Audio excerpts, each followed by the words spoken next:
Assalamualaikum warahmatullahi wabarakatuh. Perkenalkan, kami dari kelompok 6 dan di sini kami akan memaparkan materi mengenai public relation, strategi public relation dan juga media relation. Nah, sebelum kita masuk ke materinya lebih dalam, ada baiknya kita kenalan lebih dulu karena ada pepatah yang mengatakan tak kenal maka tak sayang. Maka dari itu, saya di sini akan memperkenalkan anggota kelompok saya, yaitu yang pertama ada Delviana Putri. Hai, saya Delviana Putri. Yang kedua ada saya sendiri, yaitu Sakartoti Muamiri. Dan yang ketiga ada Esi Zahara Ramadhani. Halo semuanya, saya Esi Zahara Ramadhani. Dan juga yang keempat ada Siti Nursyadiah. Perkenalkan, saya Siti Nursyadiah. Oke, setelah kita kenalan tadi, kita bakal masuk ke materinya. Yang pertama yaitu ada public relation yang akan dijelaskan oleh Esi Zahara. Nah, yang pertama itu ada apa itu public relation. Jadi, public relation adalah sebuah ilmu yang terdapat dalam rumpun ilmu sosial dan menjadi bagian ilmu dari induknya ilmu komunikasi. Istilah lain dari public relation sendiri adalah hubungan masyarakat atau yang biasa kita sebut dengan humas. Corporate communication atau komunikasi korporat, communication atau komunikasi, corporate relation atau hubungan korporat, corporate affairs atau hubungan korporat, corporate public affairs atau hubungan publik perusahaan, corporate marketing and communication, pemasaran dan komunikasi perusahaan, corporate secretary atau hubungan perusahaan, public affairs atau hubungan publik, public information atau informasi publik. Slide selanjutnya itu ada menurut para ahli, public relation is the management function which evaluates public attitude, identifies the policies and procedures of an individual and organization with public interest, and plans executed a program of action to earn public understanding and acceptance. Atau yang artinya adalah public relation adalah fungsi manajemen yang menilai sikap-sikap publik, mengidentifikasi kebijakan-kebijakan prosedur dari individu atau organisasi atas dasar kepentingan publik, dan melaksanakan rencana kerja untuk memperoleh pengertian dan pengakuan publik. Menurut Scott M. Catlett, Ellen H. Center, and Glenn M. Broom pada tahun 2000 dalam bukunya Effective Public Relation, yang artinya pada definisi di atas dapat memberikan gambaran bahwa posisi public relation dalam suatu perusahaan atau organisasi semakin jelas. Artinya, ia merupakan salah satu divisi perusahaan yang posisinya di negara maju menjadi salah seorang direktur atau Director of Public Relation. Di Indonesia, posisi ini tertinggi jabatan public relation-nya adalah Senior Vice President, Director of Corporate Communication. Posisi lainnya ada yang setingkat General Manager atau Manager. Kemudian, Harold melihat definisi itu beragam dari yang sederhana sampai yang rumit. Beberapa definisi public relation yang lebih ringkas dan sederhana diantaranya adalah: yang pertama, penampilan bagus dapat dihargai masyarakat. Yang kedua, public relation adalah singkatan dari performance atau penampilan dan recognition atau pengakuan. Yang ketiga, bekerja dengan baik dan karenanya mendapat perhatian publik. Yang keempat, tindakan yang diambil untuk menunjang hubungan yang menguntungkan dengan masyarakat umum. Dan yang kelima adalah usaha-usaha organisasi untuk mendapatkan kerjasama dari sekelompok orang. Kemudian, kata-kata kunci yang perlu diingat untuk mendefinisikan public relation adalah: 1. Sengaja atau deliberate. Kedua, terencana atau planned. Yang ketiga, kinerja atau performance. Yang keempat, kepentingan publik atau public interest. Yang kelima, komunikasi dua arah atau two-way communication. Dan yang keenam, fungsi manajemen atau management function. Kemudian, dalam ringkasannya, seseorang dapat menangkap unsur-unsur public relation yang paling pokok dengan mengingat kata-kata sengaja, terencana, kinerja kepentingan publik atau masyarakat, komunikasi dua arah atau fungsi manajemen. Dan dari penjelasan tersebut mengandung kesan. Yang pertama itu ada komunikasi adalah ilmu, public relation adalah bagian dari ilmu komunikasi atau ilmu yang sedang tumbuh. Kedua, citra adalah suatu istilah baru yang menarik. Saat ini banyak diperbincangkan oleh publik. Kita perlu memanfaatkan momentum ini sekaligus memasyarakatkan perlunya public relation.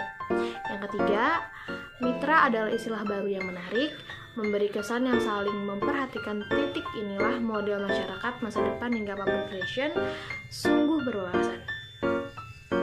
Sangat mendukung dalam suasana nasional yang membangun titik sangat cocok dengan Pancasila. Keempat, kepentingan bersama atau mutual interest adalah esensi dan kegiatan public relation. Jelas dan menggambarkan komunikasi dua pihak atau two-way communication.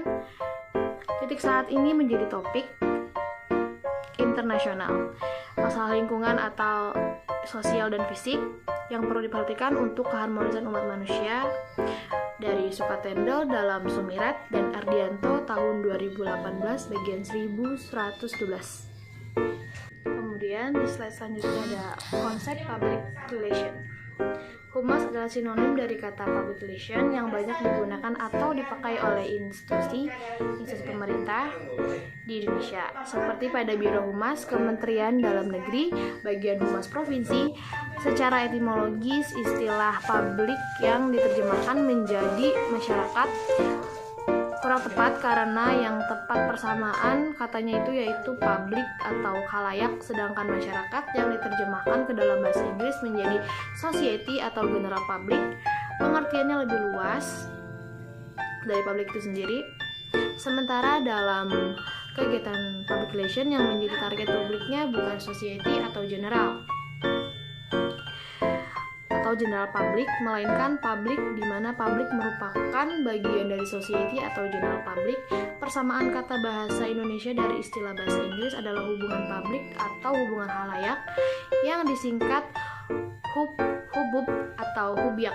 Akan tetapi istilah hubub dan hubyak tidak familiar dan populer. Akhirnya istilah humas digunakan karena sudah familiar, populer, dan memasyarakat.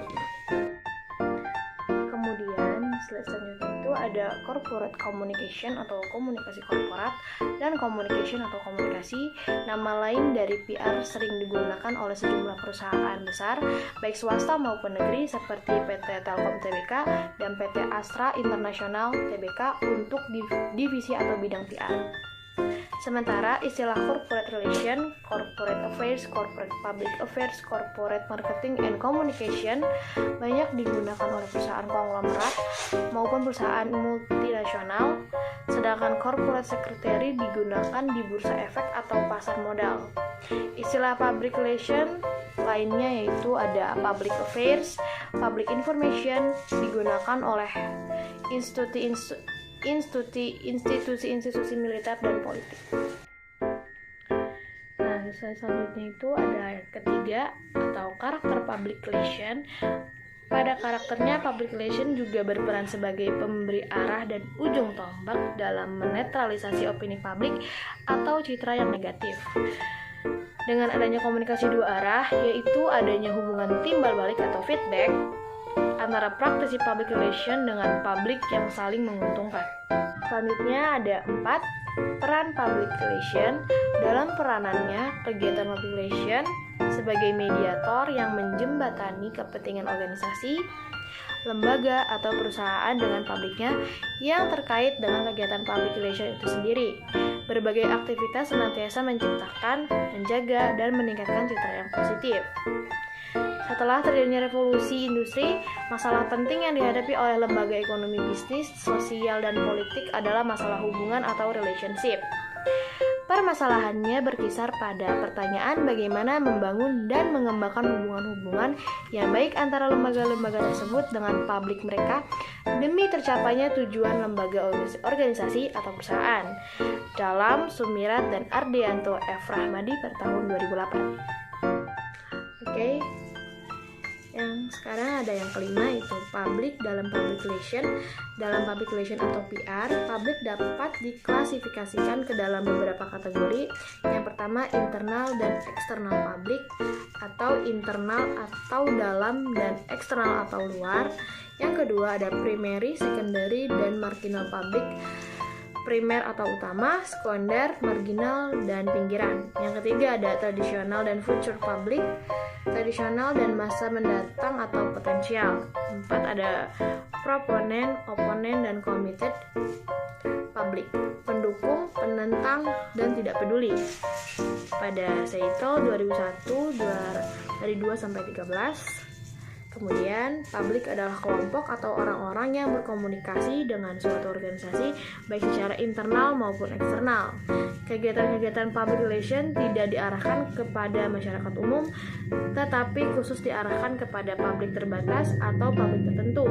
Penyebarannya, suatu pesan public relation tidak dilakukan secara merata kepada semua orang, seperti halnya pesan iklan melalui media massa dalam memilih publik. Public relation lebih diskriminatif, segmentasi publik tertentu sengaja dipilih untuk lebih mengefektifkan penerimaan pesan. Dari Jeffkin dari tahun 2000 bagian 80. Kemudian, meskipun publik dari suatu organisasi atau perusahaan boleh jadi berbeda dengan publik organisasi atau perusahaan lainnya.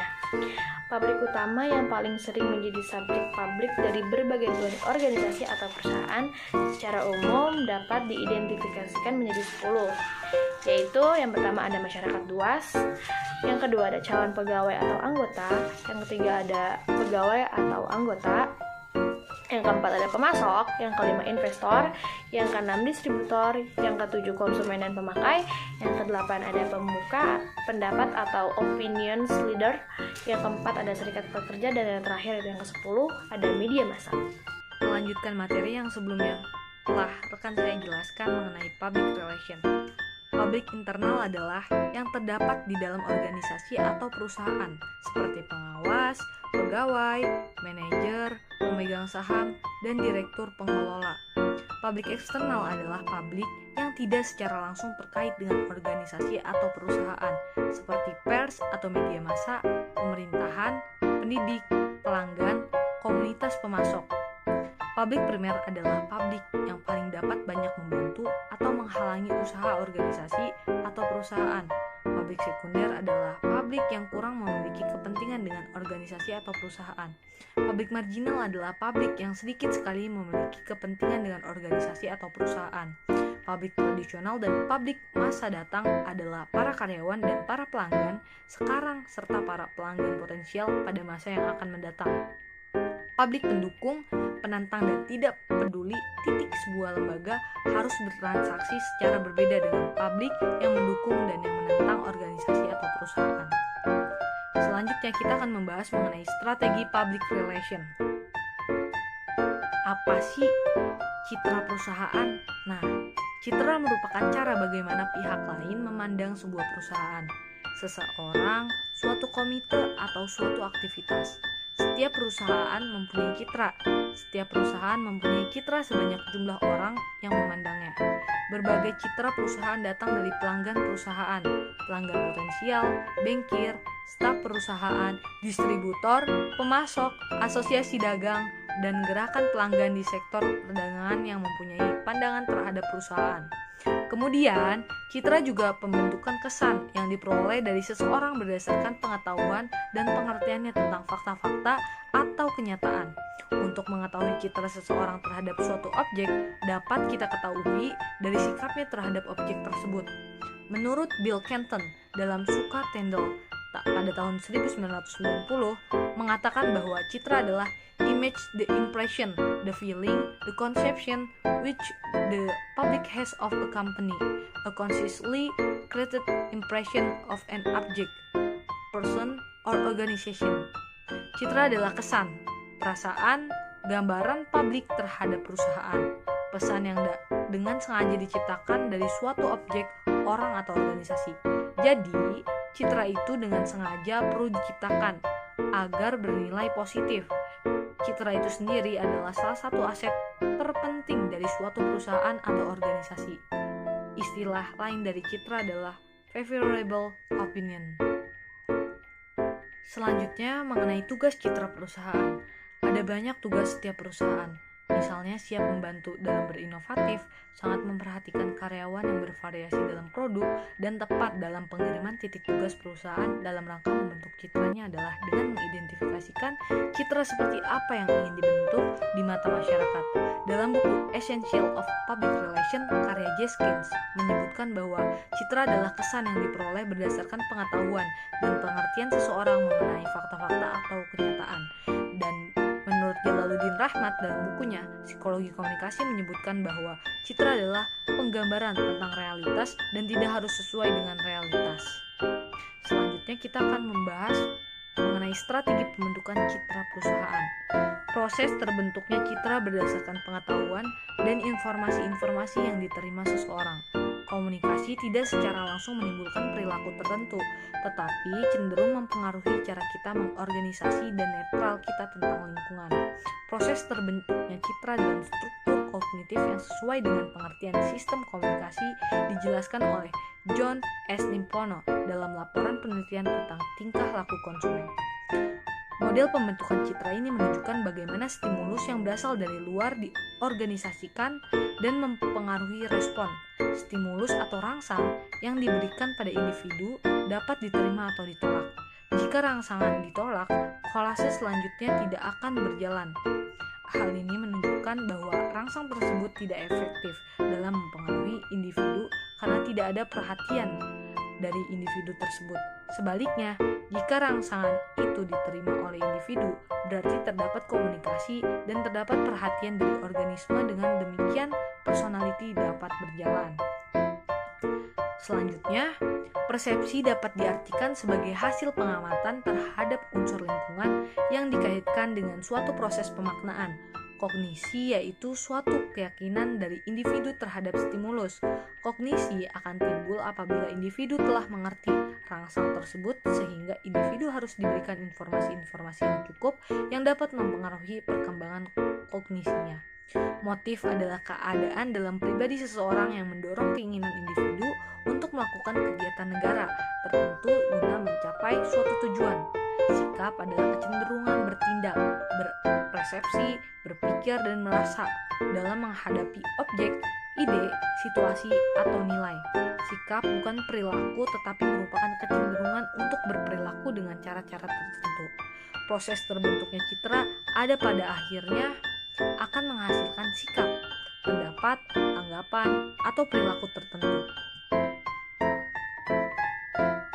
Menurut Frank Jeffkins dalam bukunya Public pada tahun 1984 dan buku lainnya Essential of Public Relations pada tahun 1998 mengemukakan jenis-jenis citra, yaitu yang pertama ada the mirror image atau cerminan citra, yaitu bagaimana dugaan atau citra manajemen terhadap publik eksternal dalam melihat perusahaannya sendiri. Yang kedua yaitu ada the current image, citra masih hangat, adalah citra yang terdapat pada publik eksternal yang meliputi pengalaman atau menyangkut sedikitnya informasi dan pemahaman publik eksternal.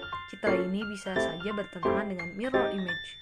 Yang ketiga ada the wish image, citra yang diinginkan, yaitu manajemen menginginkan pencapaian prestasi, kemudian citra ini diaplikasikan untuk sesuatu yang baru sebelum publik eksternal memperoleh informasi secara lengkap.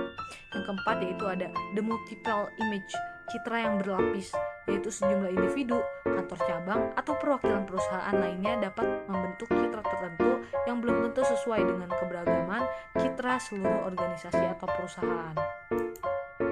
Selanjutnya, apa itu opini publik dan pengaruh dalam perusahaan?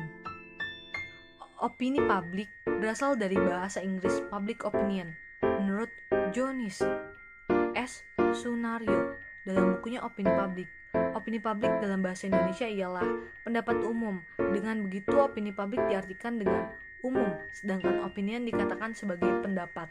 Menurut Leonard Wedo dalam Sunario 1984, pengertian opini publik adalah sikap orang-orang mengenai suatu soal di mana mereka merupakan anggota dari sebuah masyarakat yang sama.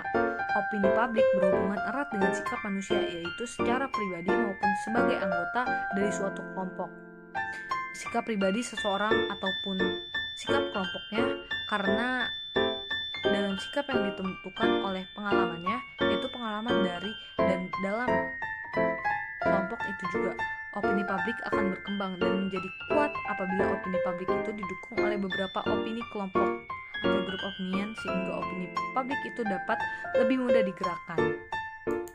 Selanjutnya, menurut Ferdinand Tönnies, seperti dikutip dari Sunarjo, terdapat 3 tahapan opini publik dalam perkembangannya, yaitu Die Luftartig, masih mencari bentuk yang nyata; Die Flüssige, sudah mempunyai bentuk nyata tetapi masih dapat dialirkan menurut saluran yang kita kehendaki; dan Die Viste, opini publik yang sudah kuat dan tidak mudah berubah. Selanjutnya, menurut Effendi, dalam memperoleh kejelasan mengenai opini publik perlu dikemukakan tentang jenis-jenis opini lainnya yang berkaitan dengan opini publik dan penting untuk diketahui public relation officer atau pekerja PR. Yang pertama yaitu ada opini individu, yaitu pendapat seseorang secara perorangan mengenai sesuatu yang terjadi di masyarakat. Pendapat itu bisa setuju atau tidak setuju. Yang kedua ada opini pribadi, yaitu pendapat asli seseorang mengenai suatu masalah sosial. Yang ketiga yakni ada opini kelompok, pendapat kelompok mengenai masalah sosial yang menyangkut kepentingan banyak orang termasuk sekelompok orang tadi. Yang keempat ada opini mayoritas atau pendapat orang-orang terbanyak dari mereka yang berkaitan dengan suatu masalah yang pro, mungkin yang kontra, mungkin juga yang mempunyai penilaian lain. Yang kelima ada opini minoritas atau pendapat orang-orang yang relatif jumlahnya sedikit dibandingkan jumlah mereka yang terkait dengan suatu masalah sosial. Dan yang keenam ada opini massa atau opini yang bersifat massa. Ini bisa beralih bentuk menjadi tindakan fisik, sering tindakan yang bersifat instruktur. Yang ketujuh ada opini umum atau pendapat yang sama dari semua orang dalam suatu masyarakat mengenai masalah yang menyangkut kepentingan umum. Oke, di sini saya akan melanjutkan materi mengenai strategi public relation yang sebelumnya sudah disampaikan oleh rekan saya yang bernama Delviana Putri, dan ini masih di dalam poin keempat, yaitu karakteristik sikap opini publik. Seitel menyebutkan bahwa sikap didasarkan atas beberapa karakteristik, yaitu yang pertama, personal secara fisik, unsur emosional suatu individu termasuk kondisi, usia, dan juga status sosial. Yang kedua yaitu kultural, lingkungan dan gaya hidup dalam area geografis tertentu seperti Jepang yang berbeda dengan orang Amerika atau orang desa di Amerika yang berbeda dengan orang kotanya. Kemudian yang ketiga yaitu ada pendidikan tingkat dan kualitas pendidikan seseorang. Yang keempat ada familial atau people's root atau semacam akar rumput orang-orang. Yang kelima yaitu ada religi atau suatu sistem kepercayaan tentang Tuhan atau supernatural.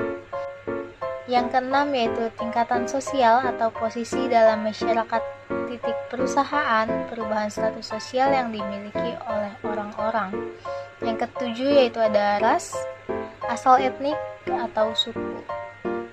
Nah, karakter-karakter di atas itu bisa memberikan pengaruh terhadap bentuk sikap dan juga faktor-faktor lainnya seperti pengalaman, tingkatan ekonomi, sikap politik, dan anggota suatu organisasi.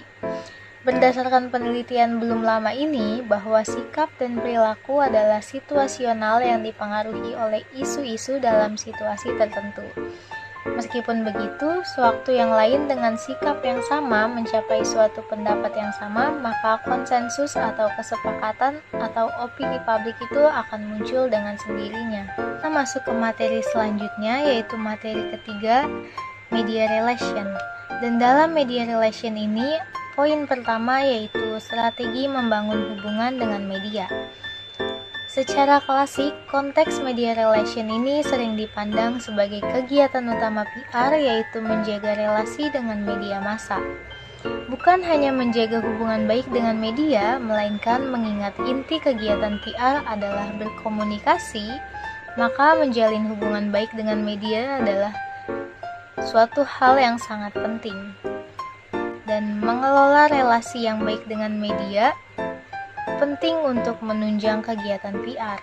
Bahkan di banyak organisasi, ukuran keberhasilan kegiatan PR kerap kali didasarkan pada jumlah pemberitaan yang disebarluaskan oleh media massa. Nah, hal tersebut itu didasarkan pada anggapan bahwa dengan adanya pemberitahuan melalui media massa, tentunya informasi bisa disebarluaskan pada publik-publik organisasi. Nah, anggapan tersebut itu berlaku luas di berbagai organisasi, sehingga setiap bagian PR suatu organisasi pasti memiliki petugas yang setiap hari mengikuti pemberitaan di berbagai media, yang kemudian nantinya akan membuat clippingnya. Dan hal penting yang diperhatikan dalam mengembangkan media relation adalah mengelola relasi dengan media. Yang menjadi pertanyaan di sini adalah, apakah mengelola relasi dengan media itu berarti mengelola hubungan dengan media massa sebagai intuisi? Ataukah mengelola hubungan personal dengan wartawan sebagai pekerja media massa? Pertanyaan sederhana itu kerap kali menjadi bahan perdebatan manakala dipertanyakan mana yang mesti diutamakan, apakah menjalin hubungan baik dengan intuisi media massa ataukah menjalin hubungan personal dengan wartawannya. Banyak yang memandang bahwa yang terpenting adalah menjalin hubungan dengan intuisi media massa, tapi ada juga yang memandang bahwa yang terpenting adalah menjalin hubungan personal dengan wartawan atau pekerja media, karena menurut mereka yang mewakili media massa di lapangan adalah wartawan atau pekerja media. Nah, masing-masing pandangan tersebut itu ada benarnya juga, namun ada sedikit kekeliruan di mana menjalin hubungan baik dengan media massa dan juga menjalin hubungan baik dengan wartawan itu sama pentingnya. Namun menjalin hubungan baik dengan intuisi media massa itu diperlukan karena pada dasarnya media massa itulah yang diperlukan dalam kegiatan PR.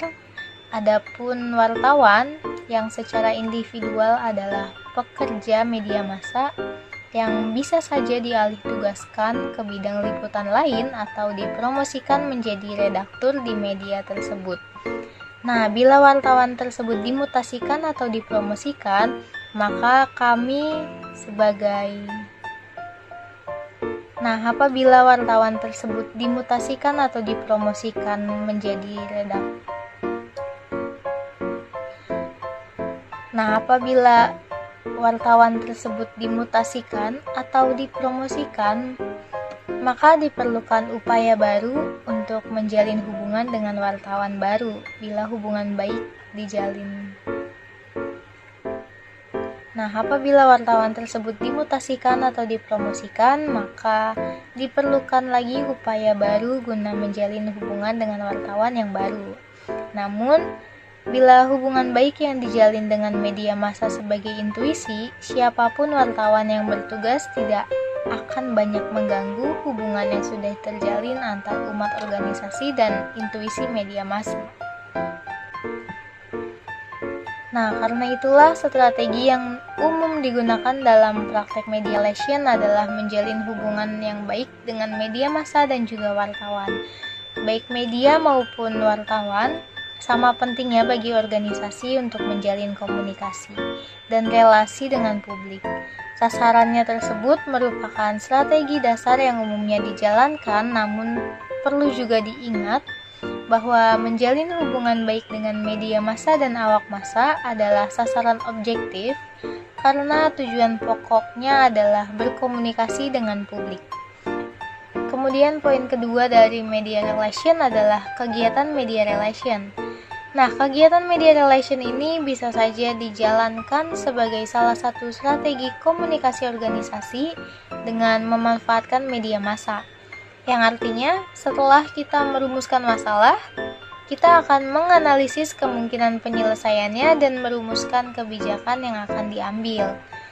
Di dalam perumusan masalah dan menganalisis itu sudah diperhitungkan dimensi media relation-nya. Kemudian poin ketiga dalam media relation adalah fungsi dari media relation. Seperti yang dikatakan, media adalah alat untuk menyampaikan informasi, baik itu informasi yang bersifat pribadi ataupun umum. Kekuatan media bisa mempengaruhi pola pikir para pembaca, mampu juga untuk merubah dunia. Dan menurut Johnson, ia menegaskan bahwa media memiliki peran serta fungsinya yang sangat penting bagi perusahaannya. Yang pertama yaitu media relation dapat meningkatkan citra perusahaan. Yang kedua, meningkatkan kepercayaan publik terhadap produk dan jasa yang ditawarkan oleh perusahaan. Yang ketiga yaitu meningkatkan point of selling dari produk dan jasa. Yang keempat yaitu membantu perusahaan keluar dari komunikasi krisis. Yang kelima yaitu meningkatkan relasi beragam publik seperti terhadap lembaga pemerintahan, perusahaan-perusahaan, organisasi kemasyarakatan maupun individual. Tulisan press releases merupakan informasi dalam bentuk berita yang dibuat oleh public relation suatu perusahaan maupun organisasi yang dapat disampaikan kepada pengelola pers atau redaksi media massa untuk dipublikasikan melalui media massa tersebut seperti TV, radio, surat kabar, dan majalah. Press releases disebut juga sebagai news releases atau siaran pers karena merupakan siaran yang dikirimkan oleh perusahaan kepada media. Tujuan sebagian maupun seluruh isi dari dokumen yang disebarkan perusahaan tersebut. Peran press releases sangat penting sebagai alat publikasi karena pengaruhnya lebih besar dibandingkan iklan. Selain itu, tidak ada biaya yang dikeluarkan perusahaan untuk press relation ini. Press relation dibedakan menjadi dua, yakni press relation online dan offline. Press relation online dipicu perkembangan teknologi yang semakin maju dan akan memudahkan kerja public relation karena public relation tidak perlu mengirimkan ke media massa. Maksudnya adalah public relation hanya perlu menulis di website atau situs milik perusahaan sehingga media nanti akan mencarinya sendiri ke situs perusahaan. Next. Yang kelima ada public relation dan news media. Menurut James 2007 menjelaskan salah satu media baru yang memungkinkan penyampaian pesan sesuai dengan permintaan konsumen yang biasa dinamakan full media atau RSS, really simple syndication, yang memungkinkan berita favorit dan informasi terbaru bisa disampaikan kepada konsumen sesaat saat diunggah tanpa perlu menggunakan mesin pencari. Komedia mencakup email, berita langganan, informasi yang memungkinkan pelanggan melakukan sit up untuk pemutakhirabilitas secara berkala atau minat tertentu, podcasting yang menyampaikan program-program audio secara online, foodcasting untuk menyampaikan program-program visual secara online, dan televisi digital yang memungkinkan konsumen memilih acara yang hendak disaksikan kita. Kita sudah masuk dalam apa yang disebut sebagai hiperkomunikasi atau hypercommunication. Medianya memungkinkan terjadi komunikasi bukan antar segelintir orang yang massa seperti yang terjadi pada radio, koran, dan televisi, melainkan juga antara satu orang komunikator dan satu orang komunikan serta komunikator massa. Dan komunikasi tentu saja perkembangan seperti ini tidak bisa diabaikan. Dampaknya terhadap praktikum komunikasi dalam PL sekaligus juga dalam praktik media relation suatu organisasi. Media baru melahirkan berbagai konsekuensi khususnya sosial dan kultur menurut Abrol 2003, sampai menyebutkan dan konsekuensi kultural yakni perubahan sistem nilai dan norma serta penyerahan sebagai otoritas diri kepada teknologi komunikasi. Sedangkan untuk konsekuensi sosialnya, Abrol menyebutkan terjadi perubahan hubungan sosial dan transfer sosial. Media baru yang berkembang saat ini merupakan produk dan dari konvergensi sistem yang awalnya masing-masing berdiri sendiri. Misalnya, saluran telepon yang terpisah dari komputer, komputer terpisah dari perpustakaan atau media.